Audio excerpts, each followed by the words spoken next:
All right, looks like it is 10 o'clock. I'm on Pacific time. It's really nice to see everyone here. Thanks so much for joining, and we're really excited to get this kicked off, our customer showcase with Dr. Bev here. So I just pasted a link in the chat. And just to kind of explain this first slide, if you are new to Instrumentl, you can create your 14-day trial to follow along the features that we'll be talking about today. And then if you are a current customer, we also have a little discount code for you. If you're on our monthly plan and wanting to upgrade to an annual plan, you can jot down this discount code, Spotlight2MO annual, and that code would help you save 2 months off an upgrade to an annual plan if that's something you are interested in. And this presentation is going to be recorded, and you'll all be emailed the slides and recordings afterwards. So let's get kicked off, and wanted to say a very warm welcome to Dr. Bev Browning. We are so excited to have you here today and to learn about your journey in the nonprofit sector and all of the amazing lessons you've learned in your 45-year grant writing career and now grant coaching career. So I'm really excited for you guys all to hear the tips that Dr. Bev has. We are going to kick it off with our introductions. So I want to hear from you guys in the audience. Let us know your name, your organization that you're calling from, and then what is it that you want to learn from the grants world that you don't yet know already? Go ahead and throw that into the Zoom chat, and this way we'll get to learn a little bit more about where everyone's coming from.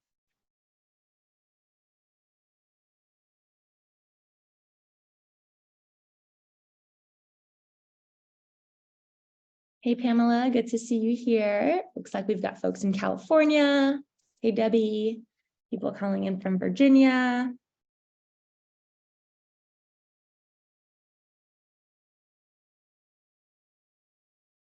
Hey, Donna, looks like you are looking to win some more money from Miami. Hey, Annette. Katie, looks like we've got lots of people that are coming in from the West Coast. Awesome. Really great to have everyone here. So feel free to keep introducing yourselves in the chat. It'll be helpful to see if there's anything in particular you guys want to learn, because then maybe we can touch on that during the Q&A section. All right, so let's get things kicked off, and to do some intros on our side. My name is Amelie. I am your Instrumentl Customer Success Manager, one of the 3 Instrumentl Customer Success Managers here. And I'm really excited to host this showcase with you. You've probably seen me around hosting prior workshops, as well as Instrumentl one-on-one trainings, as well as personalized onboarding kickoffs. Here for today's workshop, we are going to take you through a little journey. We'll be starting off talking about Dr. Bev's background and career in the nonprofit sector. Then we'll move into how Dr. Bev discovered Instrumentl, and then how she and her team started to implement the tool and really integrate it into their day-to-day grants workflow. Then we'll be wrapping up with a little reflection section where we'll get to hear all of the reflections and learnings that Dr. Bev has gained over this long grant writing journey. And then we've got some next steps for you guys on how to really deep dive into Instrumentl and get the most you can out of this tool. At the very end, we'll have that live Q&A section where you can ask Dr. Bev any questions that are top of mind for you. So let's get started with our very first section on Dr. Bev's background and career. My first question for you here today, Dr. Bev, is what has your journey in the nonprofit sector looked like? Well, Amelie and everyone in the audience, it's been a multi-decade journey, and it began with knowing nothing about what a grant was. There were no databases. There were no books really on the shelf in the library at the time when I got started in the nonprofit sector.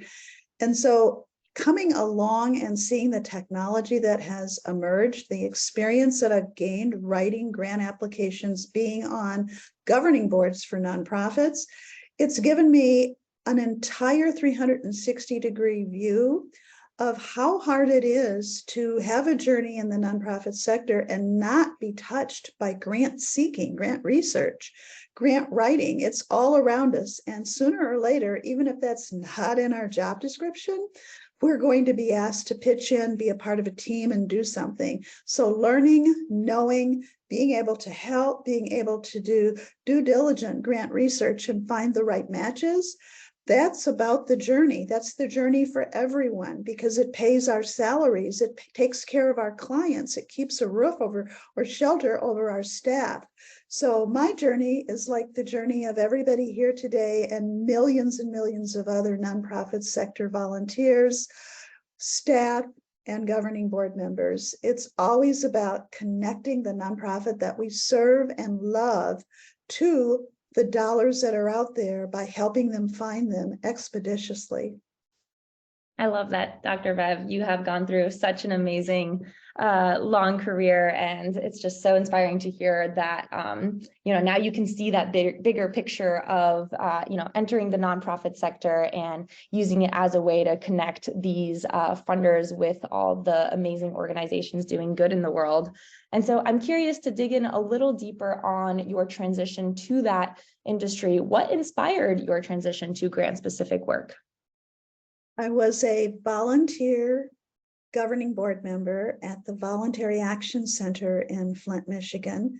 And I was the youngest, and I went early to a board meeting. It was always in the evening after I got off of work. And I was the first board member there. And I was also the vice president, which really kind of put me in the spotlight for knowing things that I should have been known and not knowing the most important things. So our executive director walked in and her face was in dismay, sort of panic. And I said, "What's wrong, Sybil?" And she said, "We are losing our suicide hotline funding. It's running out and we don't have anything to replace it. And I'm concerned on the impact this is going to have in the community." And so being that helpful, young, naive board member, I said, "What can I do to help?" And her response was pretty blunt and a little bit disgruntled. "Get us a grant." Okay. I only knew about grants to go to college with if you qualified. So I said, "Well, what's a grant? I really don't know a lot other than the grants that I've received to help me with my education." And she was furious and she threw a folder down on the table to show her frustration. And she said, "If you don't know how to connect this organization with funding and help us stay open and keep our programs up, what are you doing on my board? Why are you taking up a seat?" And I felt humiliated. I felt pretty like a little ant about to be stepped on. And I waited until the other board members arrived because I didn't have any more questions for Sybil, that's for sure. And when they came in, they were all much older than me, much more experienced. They sat on other boards. I knew they would know. And I said, "Do any of you know how we can find a grant to continue the suicide hotline? I don't really know anything about grants." And much to my surprise, none of them knew about how to get a grant, where to go to find one as far as research. Everybody was like looking puzzled. And I felt it was my responsibility to figure it out because I was the first person in the room and I was the one she took the frustration out on. So I called in sick the next day to my little job. And that morning I went to the library, public library, to the reference department and asked the reference librarian if there were books that would teach me about grants. There were no books. That was planting seeds for years later. I had no idea that I would become the author of so many books about grants. I asked if there was anything, and all she had was a 3-ring notebook with 3 pages in it that looked pretty worn out with the names of 3 foundations in our community. That was the beginning of my search, and that search led to realizing that I knew someone, or my grandparents knew someone at the Charles Stewart Mott Foundation in Flint, Michigan, one of the largest philanthropic foundations in the world. I had no idea that the man I had been calling Uncle Charlie when my grandfather worked on his vehicles on Saturday morning, and I would go and sit either on the ground or on the back steps of Applewood, the estate, that I was in the presence of a philanthropist, a multi-millionaire, someone who helped nonprofits all over the world. He was just Uncle Charlie to me. And I ended up going in, getting an appointment with the Mott Foundation, letting them know whose granddaughter I was, got in right away, and was given a little pamphlet. Digital didn't exist back then, and computers were only for large office buildings that had many, many rooms for servers. So it was just an adventure to realize no books, no resources. You have to know somebody, and you really have to build a relationship. One question struck out to me. After the money was, I was told the money was going to be awarded, which happened in 6 weeks, rather fast for 6 figures. I said, why didn't you ever give them a grant before? You knew they were here in the community. And the response was, because no one at the Voluntary Action Center ever came to meet with me and tell me what their funding needs were and that they were having a crisis. You're the first one. And so you're the one I'm going to give the check to take back to the executive director. And I felt overwhelmed with gratitude, but I also felt sadness that why wouldn't you know the foundations in the community if you are a nonprofit? Why wouldn't you know the funders and reach out to them? So that was a profound experience for me. And I never forgot how I felt as a board member and as an ordinary person. Wow. That is quite the story. And it's so crazy that you just grew up with Uncle Charlie, who just happens to be the one who started the Charles Stewart Mott Foundation. But it sounds like it really made a lasting impression for you. And the key takeaway I'm hearing here is like, yeah, you can't expect people to just give you money. You have to go out and ask for it and really build those relationships. And that is something that we're going to be touching on and really zooming in on later, is how you can build those relationships and really own them, so that you start to build these longer term partnerships with these funders. My next question for you here, Bev, is do you have a personal philosophy or something that inspires you about grant work that motivates you to get up and work every day? Yes. Years ago, when I worked in healthcare, worked in a hospital, actually on the medication, on the floors. I worked on all the units. I was a medication technician. I think today they're just called medication nurses. I had to take a death and dying class. And one of our assignments was to write what we wanted to have said about us when we died, and also put on our headstone on our grave. And I had heard this many times in my life, so it just came to me and I wrote it down. If I've just touched one person while passing through, then my life will not have been in vain. And that's what I embrace every single day. When I wake up to that alarm clock for those 6 a.m. Zooms and conference calls, and I want to get up, I think about that. And it's like, get up, get ready, be present, because today you might touch another person. You don't know. So do that. Somebody needs to hear what you have to say.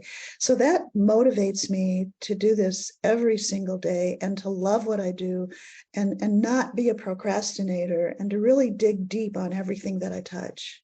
I love that so much. And that kind of energy and passion really shines through your workshops, your classes. And so that actually leads me to my next question, is you briefly touched on the Zoom classes, but what are your day-to-day activities and responsibilities of your current role?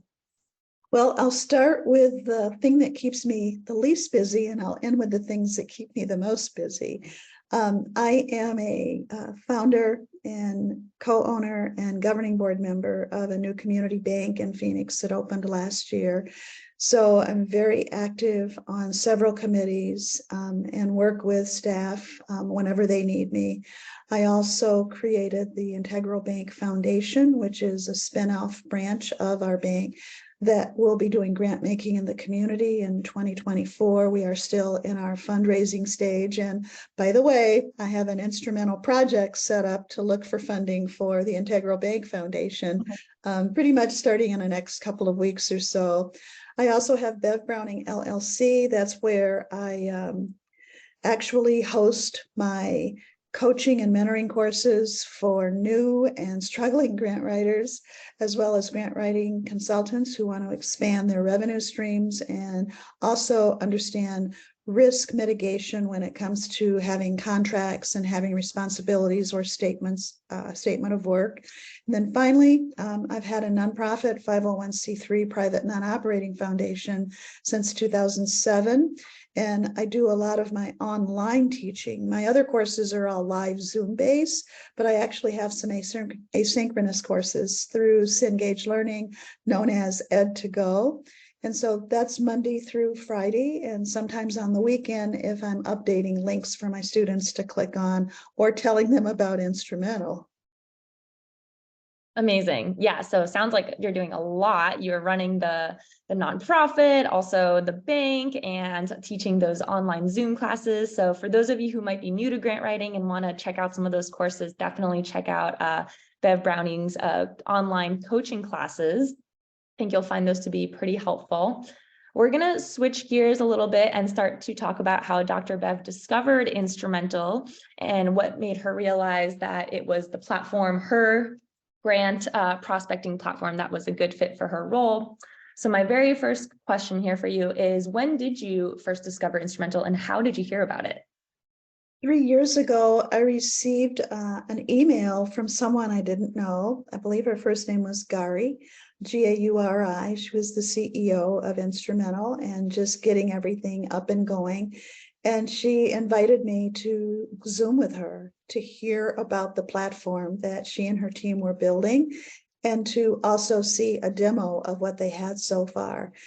Her personality was just open, and she asked for feedback. I went in, I did more than a demo. I used it, I looked at it, I set up projects in it, I timed myself to look at, how am I saving time over what I do now? I paid attention to everything. And then she reached back out again, and I said, I love this. I want to be a partner with Instrumentl. This is something that every grant writer needs. Amazing. And Gary is still our CEO. She's been leading the company for the last 7 years. And you briefly touched on it, but even back then, we've always been open to feedback and wanting to hear, like, what is helpful for you guys? What is the platform missing now that would make it better? So we're always wanting to hear from you guys as our direct users, how to make this a more helpful and efficient grant prospecting and tracking platform for you guys. So when it comes to having discovered Instrumentl, during that journey, doing the trial, what made you realize that it was the change you were looking for? Instrumentl gave me me time. I never had that for decades. I was always busy. When I would do a funding search for a client the old school way before Instrumentl, it was looking at 3, 4 other databases, plus going on an internet search down the rabbit hole, trying to see who's missing from all these other databases. And I started to look at what I was paying to subscribe to so many platforms to put together one funding search for a client. I looked at time. I would always put in my letter of agreement or small contract that I would write for the funding research services, that it would take 45 to 60 days.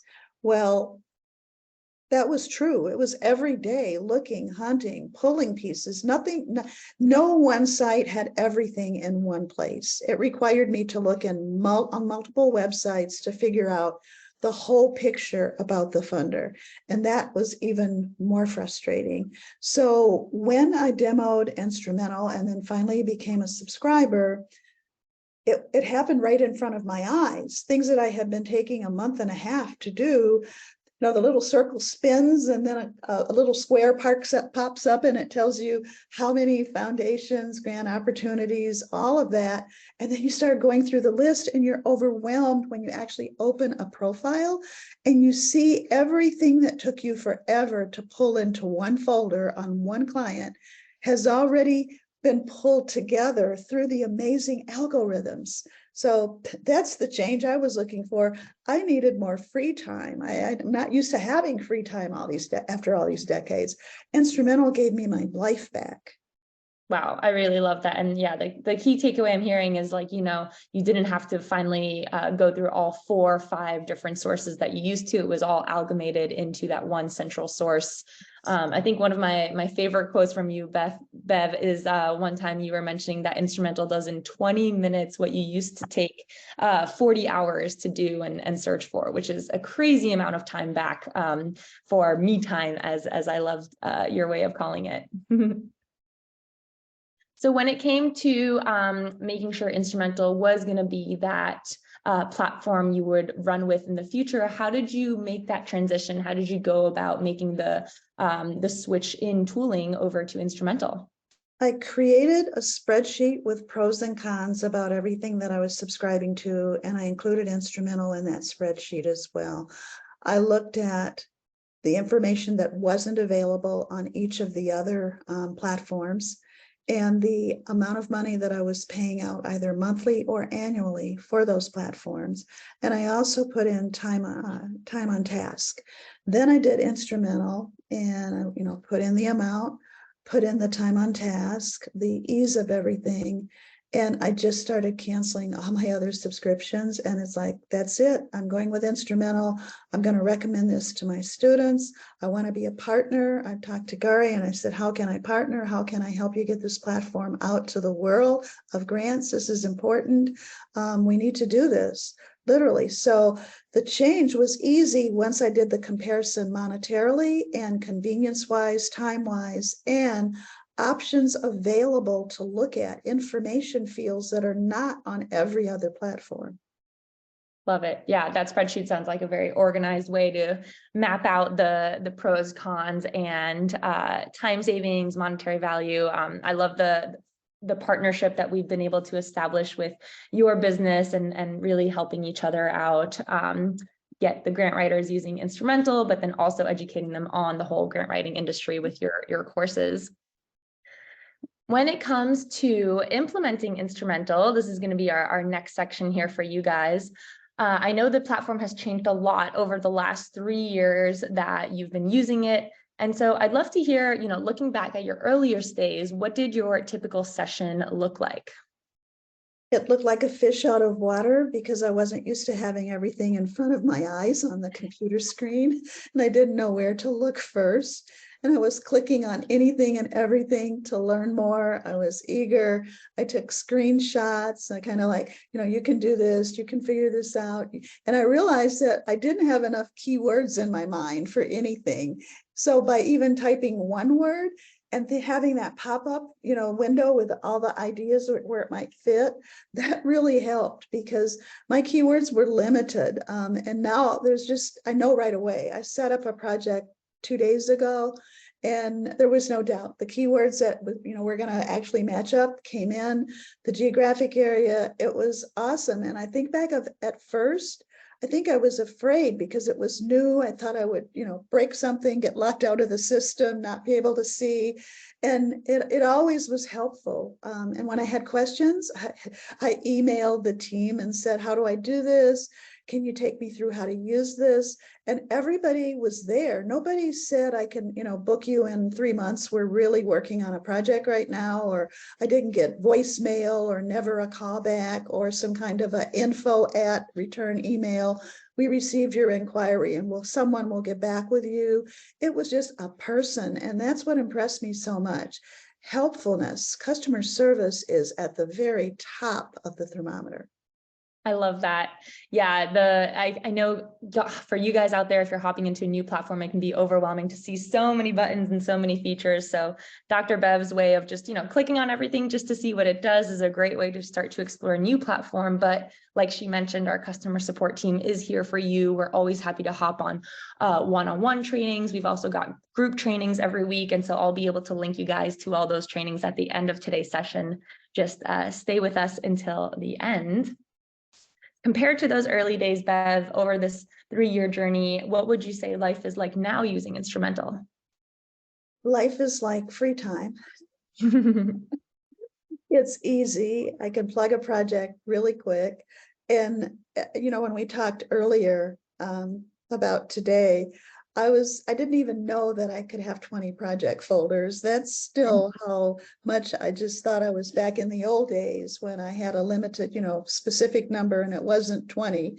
So that thrilled me because it meant that I could add additional team members. It's everything today is so high tech, and Instrumentl is ahead of the game when it comes to grant research. Awesome. And I know you mentioned that it used to be hard to figure out what keywords you wanted to add. You weren't sure what was in our database. And so one new thing that we have now for you guys is we've added definitions of our fields of work. So whenever you're trying to see, which ones might be relevant to add to your projects, you're not sure what kind of grants they'll bring up, what you can always do is hover over the keyword selection.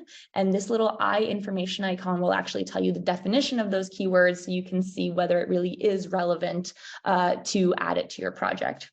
And whenever it comes to keywords, I always mention, fewer is better than more. You want them to be really specific and really hit the nail on the head for what your programming does. You don't want to try and cover every single key term under the world of your program, because then you'll get hundreds and hundreds of matches. So if you guys ever have questions about adding keywords, you can hit us up in the chat bubble in your account, and we're always happy to share more tips and tricks there.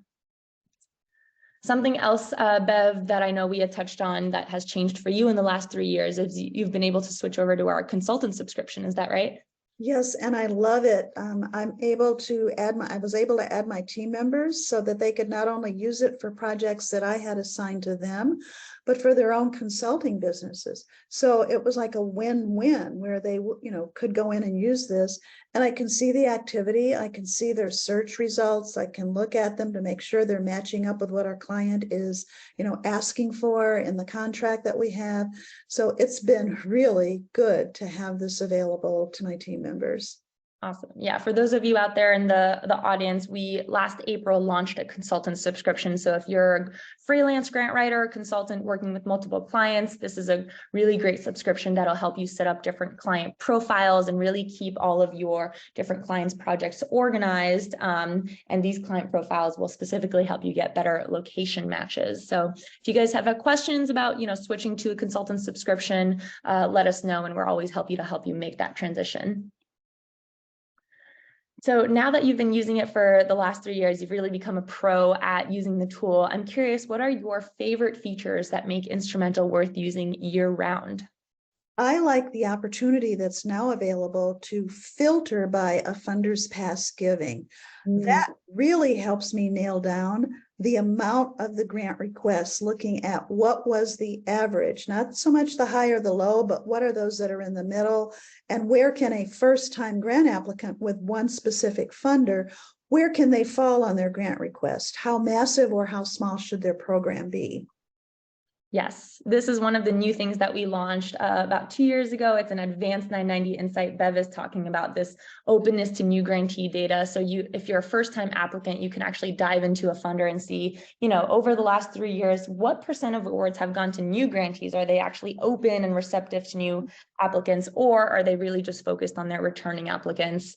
And then you can deep dive into the dollar amounts as well and see how much are they typically giving to new grantees. Is that enough to meet my first time ask? And then if I start to come back to them year over year, how much are they typically giving to repeat grantees? So what can my relationship with them look like down the road? These are all new insights that have been added to take the work out of your hands of reviewing all that 990 data and just give you those analytics. Any other favorite features, Dr. Bev? I know you mentioned the beta tab. Do you want to tell us a little more about that? Yes, I love the beta tab where I can look at the percentage of the match going from, if I'm lucky, 100%, sometimes down to a really low percent. And I don't really discount the low percentages in the beta match at all, because sometimes a long shot is often the best surprise grant award ever when it's something that doesn't really match up, but there seems to be kind of a loose leaf connection, like somebody who is on the staff or sits on the board for that particular foundation, went to college for 4 years and graduated from a university in that community. They're going to still have some, I guess, connectivity. They're still going to want to do something where they spent 4 years or 5 years of their time. So then that's something that would be really looking at when my client makes the first contact, once I give them all the information, mention that the largest university in the state is just down the road and how your children have gone to it or you went to it. Build that connectivity from familiarity in the past to help get you an invite to submit a grant proposal in the coming next, in the next deadline. So it's every little thing that matters in the matches. Yes, I love that. So what Bev is talking about here are her matches to funders. These are the funder matches beta tab is essentially matching you to all those smaller private family foundations, those invite only funders, essentially funders who may not have posted public opportunities, but they've actually have given to your fields of work and your locations in the past. So we help you discover them by putting them in your funder matches. And like Dr. Bev mentioned, because these may not have a public opportunity, this is your chance to really go after that relationship-based building brand strategy to get your foot in the door. And Instrumentl helps provide you with all the first steps to making that contact by bringing in their contact information, like their phone number, website, address, and this gives you the tools you need to reach out and start to build that longer-term relationship. And then, Emily, I also urge my clients to reach out via LinkedIn to key people that you have listed, like president, vice president, all of that. It matters. The connectivity and the familiarity of the name of the organization is going to come back into their memory during the meeting where the Board of Trustees is determining if they want to approve the recommended grants to be awarded by the program level staff. Yes, I think that's an excellent tip, Dr. Bev, is when you find out who those key people are on the board, which we do extract for you from the 990 Insights, you can go to LinkedIn, maybe even see if you have any warm connection to someone on your board, know someone on their board, because then that would help facilitate a warmer intro. Really great tips here, Dr. Bev. Thank you. What have been some of your biggest wins using Instrumentl in terms of a large grant or your history with your team using Instrumentl? Well, last year was the year, as you and a lot of my colleagues know, and alumni students, last year was the year I said I wasn't going to be writing grant applications anymore, that I was going to focus 100% on training. But 4 of those opportunities really needed me to be a part of it in order to up their game to get the funding. So I said yes. And the last one that I said yes to was in the fall of 2022. And it was for a federal grant application to the U.S. Department of Transportation for the Reconnect program. There was a lot of competition nationally. I was really concerned about the ability to help get them funded, especially when I found out that the State Department of Transportation was going to apply for the same money.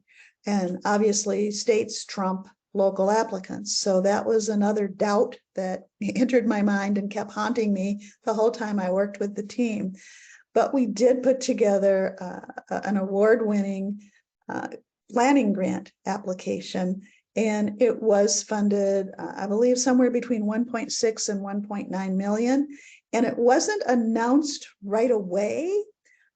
We were thinking the state won, and we didn't, because there's only so many grants that are going to come into a state from that kind of level funding. And after the state award was announced, I just thought, well, we did our best. And then almost 6 weeks later, I hear that the Secretary of Transportation has flown into this little community to present them with the ceremonial grant award.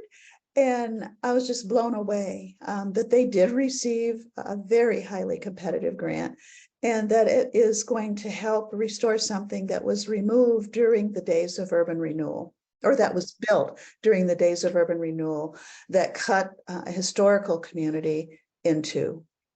Wow, that's a 1.6 to 1.9 million federal grant during the COVID times is just so absolutely phenomenal. And the fact that you were able to find that grant through Instrumentl brings Not me. just find it, but look at everything about it.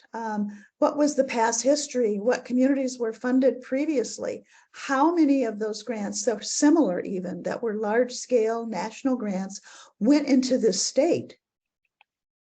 Absolutely. Yeah. All of that history and those 990 insights really help make it give you that bigger picture into what this funder has done in the past and how worthy is it of your time to go after it. And we all know those federal grants are no insignificant time amount to be poured into an application. And then in terms of your whole team using Instrumentl, what would you say the wins have been in that history? I would say probably I estimated low at 15 million. I believe it was more than that. When I looked back at my team members and I knew what they were working on, I'm amazed that they're in there every day and that they are winning grant awards for not only their clients, but for the clients that I, subcontract out to them. It's amazing. And it's great to see a team in there. My team is all over the country, obviously. And just to know they're using it, they're benefiting from it. To me, that is worth the subscription. Again, if you've just touched one person while passing through, your life will not have been in vain. Amazing. Yeah, it's really great to see your whole team using it. And I think you mentioned like even in just the last year alone, it's been at least 15 million. So for you to say it might be even more than that, that was a low ball. That's pretty crazy. As you look towards the future, Beth, what are some features on Instrumentl that you are looking forward to leveraging more of?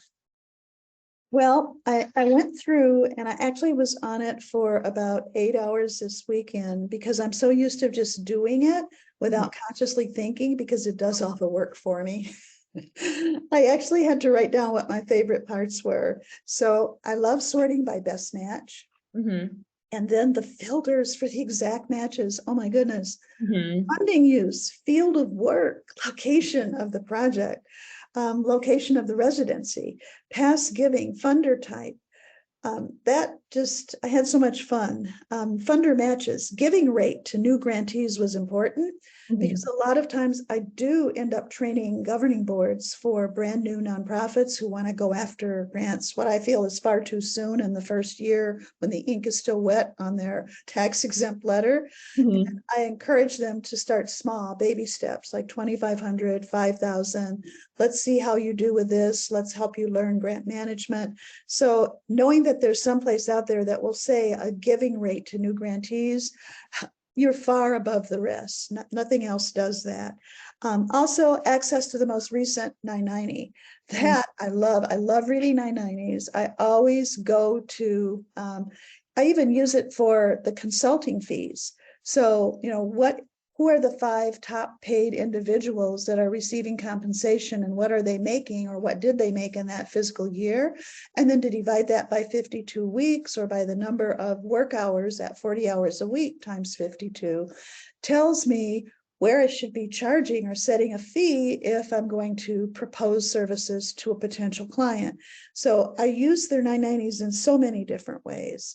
Another thing is the tracker. Oh my goodness, the calendar for grant applications that pop up.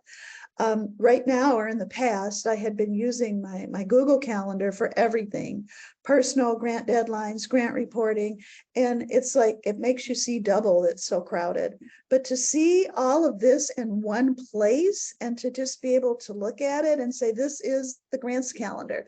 This is where I need to keep a focus because we're being paid to get these things submitted on time, get them written on time. I love the calendar. Overall, the download capability. I don't think the download icon was there in the beginning, and it was a lot of copying and pasting, but now you can download everything, and that makes a huge difference. The funder tab profiles, the key people we've already seen, the financials, the grant award average. Oh, most of all, I'm a graphic visual person. The map that shows the states they funded in.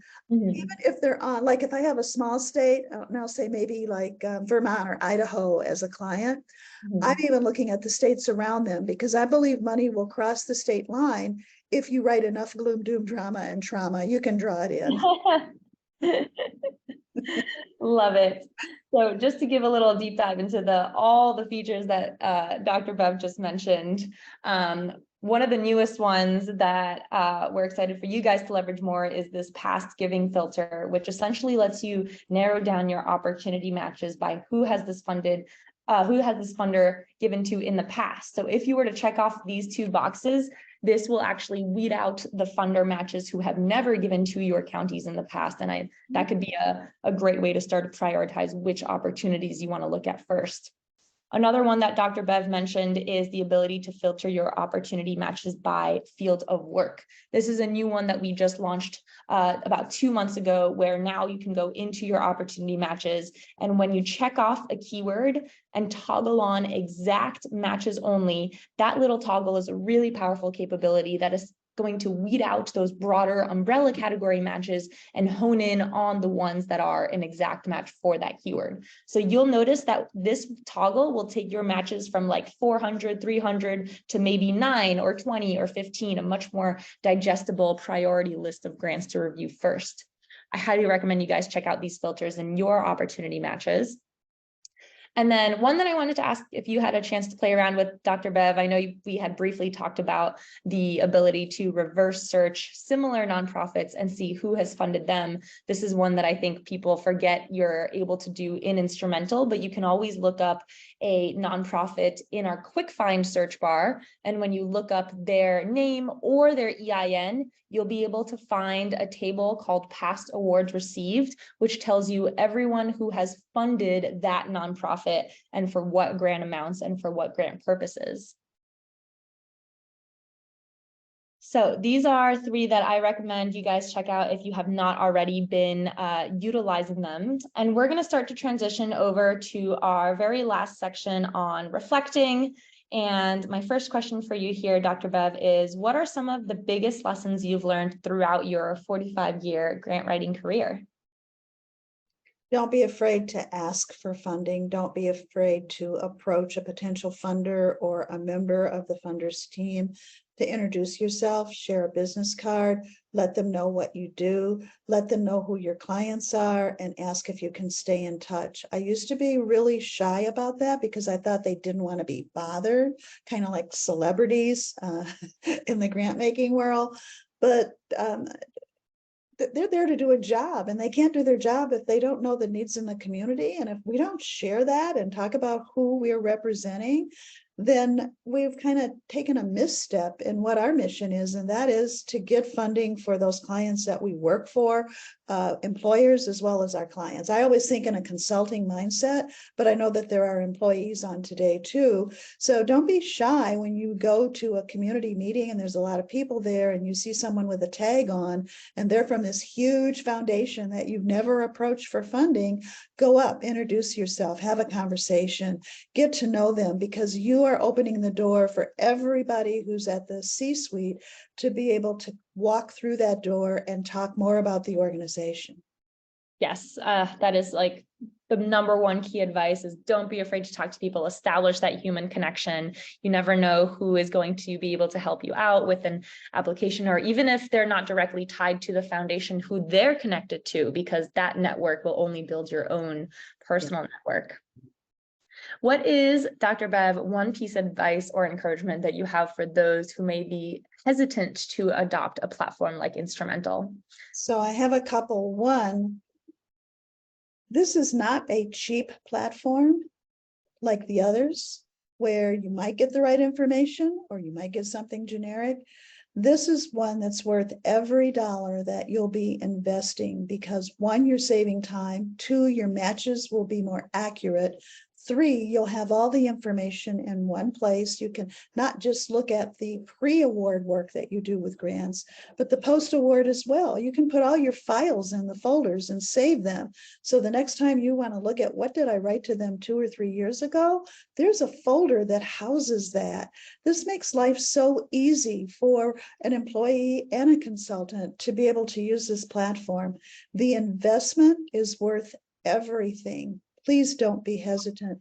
How could you possibly do your job at the 100% level without having a 100% grant research database? Wow, thank you for those really sweet words. Dr. Bev, it really means the world to us, especially as a growing startup. And one common piece of feedback that I hear from those using Instrumentl is, I'm too busy to use it. My nonprofit is, expanding our programs. I just don't have time for grants. So what is one key takeaway that you would share to those audience members when it comes to maximizing the potential of Instrumentl?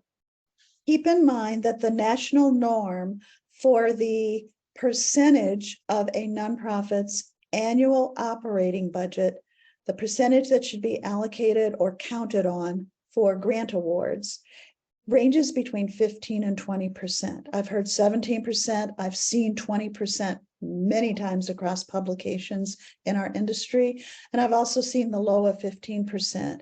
That means that if you don't hit that percent, if you look at the overall budget, you are not doing your job. You're just kind of whiling the time away until you can retire or look for the next position. If you take advantage of Instrumentl and use it for where you are in your grant seeking life right now, it should help you get that next raise or glowing recommendation at your annual evaluation of your performance.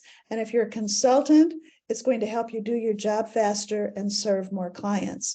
The biggest takeaway here is just doing it and not hesitating, and be able to become an advocate for Instrumentl. If you have to convince your finance director, we need to, delete or stop or discontinue all these other things. It's taking up too much time. I'm ending up taking my work home to write grants. Literally, I'm only paid for 8 hours a day, but I feel like I'm working 12 with the work I take home. This will help save time. It will help me find more, do more, and get more. The return on investment is extraordinary. Amazing. For folks in the audience, if you have any key takeaways from listening to Dr. Bev's stories, or if you have any favorite Instrumentl features, please go ahead and share them in the chat. I always love hearing from you guys what your experience with the platform has been like, and what are some of the things you've been learning from Dr. Bev in our showcase today. While you guys are throwing those takeaways into the chat, I wanted to go through some highlights because we covered a lot of ground with Dr. Bev, from hearing about her background, how she discovered Instrumentl, and then how she and her team use it year-round to find and manage grants.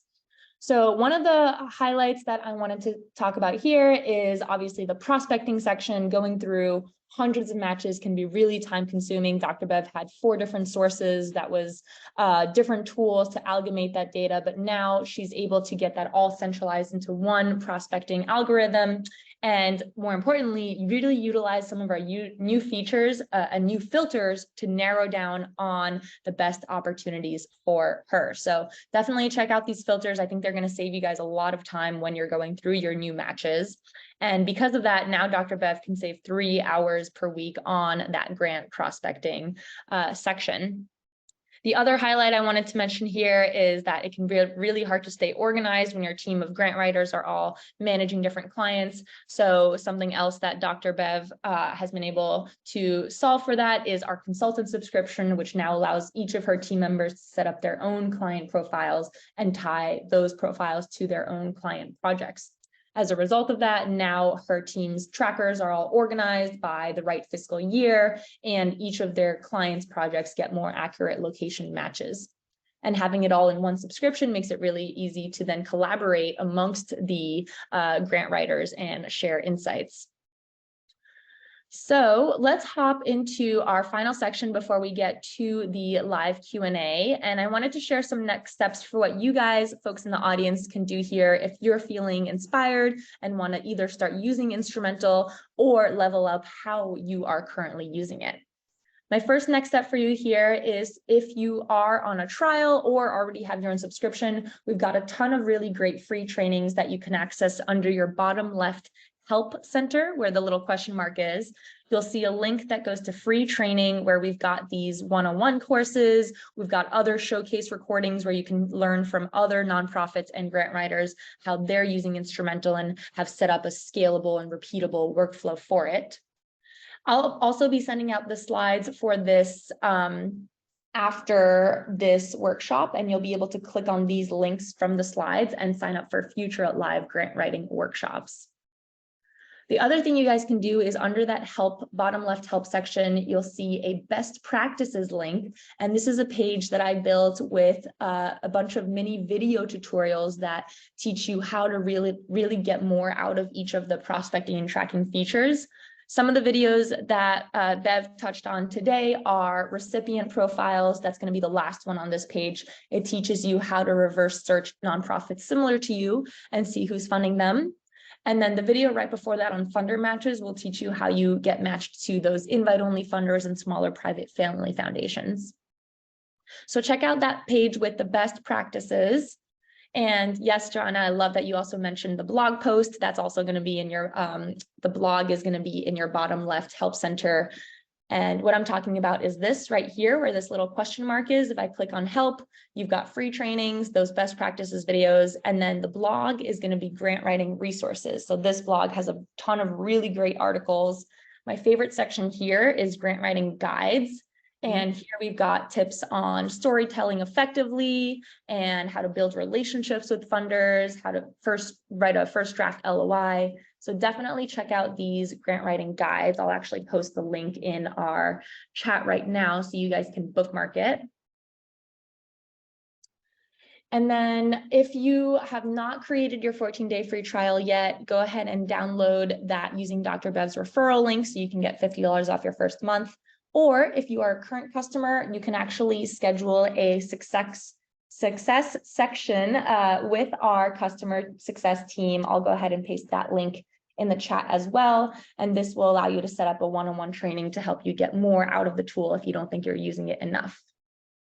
And then go ahead and jot down that discount code. If you're a current customer thinking about upgrading to an annual plan, you can use Spotlight 2 MO annual to save 2 months off of your first year.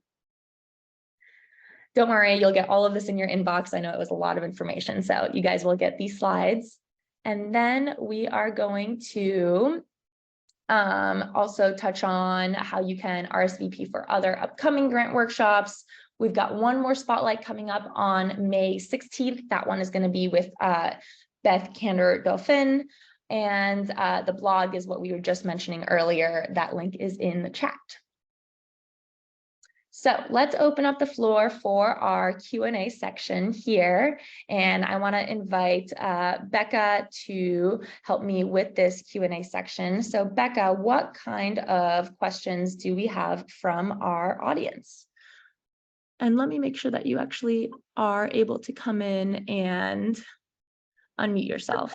All good. Thank you. And thank you so much, Dr. Bev, for such an amazing showcase for us. A lot of very positive comments about you in the chat, so you'll have to check those out. Some very, very thankful people. One question Katie was wondering, Bev, is what do you do when you see a foundation on Instrumentl that looks like a good fit, but they don't have a website and or they're invite only? I start looking at their 990 to see who the contact people are. And then because I'm on LinkedIn every day, I look to see if I'm connected to any of the contact people. And I have to say 9 out of 10 times, I am through either a second or third level connection if they're not a first. So I reach out and just say, you know, hey, we've been connected. We know each other through this person. And I wanted to know how can my client get to know folks at your foundation so that they will be invited to submit the grant application for the next funding cycle.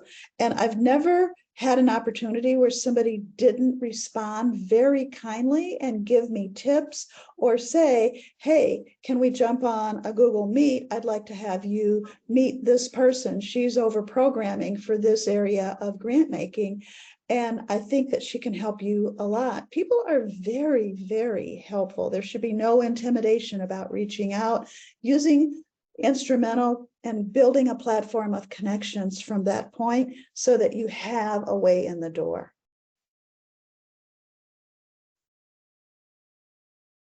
Amazing. And I do see a question that just came in from Steve asking, how do I contact these funders? And this actually leads me to one of the questions I had for you, Dr. Bev. I know you have so many great tips on relationship building with funders. And I think that relates to Steve's question on contacting them, but then also, you know, developing that one-on-one relationships. Do you have any tips when it comes to relationship building in general, Dr. Bev? Yes, as a grant writer with clients, I expect my clients to build a relationship, but I build the information platform using Instrumentl so that it's easy for them to then know a lot about the funder and the people that work there and the board members. And once they have all of that in front of them, I encourage them, reach out. An executive director or a development director should be doing the reaching out, or the governing board's executive committee, president, vice president, secretary, treasurer. If you are an employee, I feel like if you're reaching out to the foundation's for the first time, the perception is that they're not all that important. It's just a fun-seeking venture, and nobody at the top really cares if they know them or not. I don't want that to happen. So I always say, you know, if I build the contacts and you're not my client anymore, when I leave with my own contacts, and you have nothing. You have no way to get continuation grants because they don't know who you are. You have not spoken to them. So that's why it's important to have equal level of people talking to each other, executive director to foundation executive director, nonprofit board member to foundation board member, if there is a connection or familiarity or somebody introduced them. Yes, I love that you're really highlighting that it's got to be an equal level of roles to roles. And I also love that you really make the nonprofits set up their own relationships. You're not doing it for them because, you know, consultants can always be a temporary job, but then it's really on the nonprofit to own that relationship so that if the consultant leaves, they can continue knowing who to contact and already have that relationship there. And Emily, that goes for grant writers who are employees as well. We have a high turnover rate among employed grant writers in the industry because they're overworked, underpaid, and they get frustrated. So if they leave, everything goes with them out the door. And that is a real bridge that collapses between the organization's C-suite and the funders that they have relied on to keep the doors open.